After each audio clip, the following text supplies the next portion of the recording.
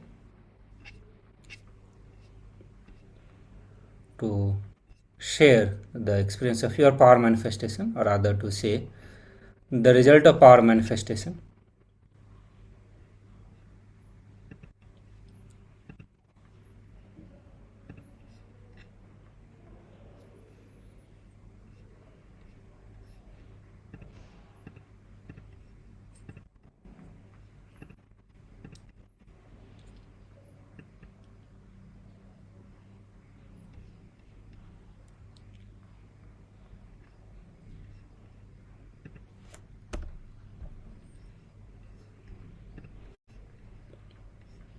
Okay, so let's get ready for the next round of power manifestation, and I request all of you again to put the blindfold. One of the secrets to manifest power is being persistent, being intense. So for most of the power that, if you are not manifesting, understand, you just need to learn to sit with those, sit with that. Just sit with that power manifestation till it is manifested. So that is the secret of manifesting any power. Whether it takes 1 day or 2 days, or it manifests within 1 minute or 2 minutes, the secret is you just need to learn to sit with that power.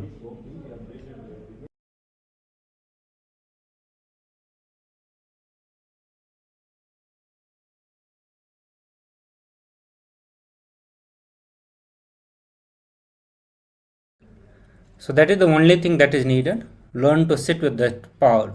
So untiringly, do not get tired or bored with any of the power manifestation. Whenever that comes, understand that is also just one thought, and you just drop it at the feet of Swamiji and continue to manifest. Any kind of boredom, tiredness, it's just a thought. You can drop it at the feet of Swamiji and continue to manifest the power. All this power manifestation, along with the power manifestation, it also breaks many of the other patterns. Like literally you will break your sleep pattern, laziness pattern, tiredness pattern. Just by your will to manifest, you will see that before the power manifestation happens, so many other patterns will be broken. So many of incompletions will be broken. So have the persistence. Visualize Swamiji in your third eye. Chant Mahavakya intensely and loudly.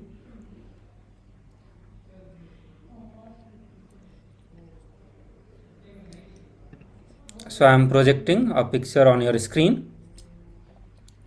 Please scan through your third eye and draw it on your paper.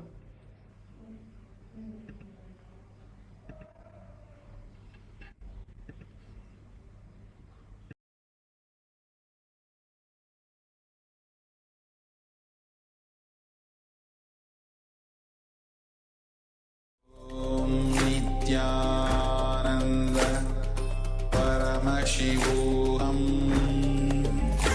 Om Nityananda Paramashivoham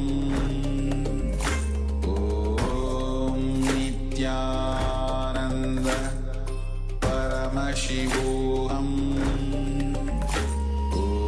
Om Nityananda Paramashivoham Om Nityananda Paramashivoham Om Nityananda Paramashivoham Om Nityananda Paramashivoham Om Nityananda Paramashivoham Om Nityananda Paramashivoham Om Nityananda Paramashivoham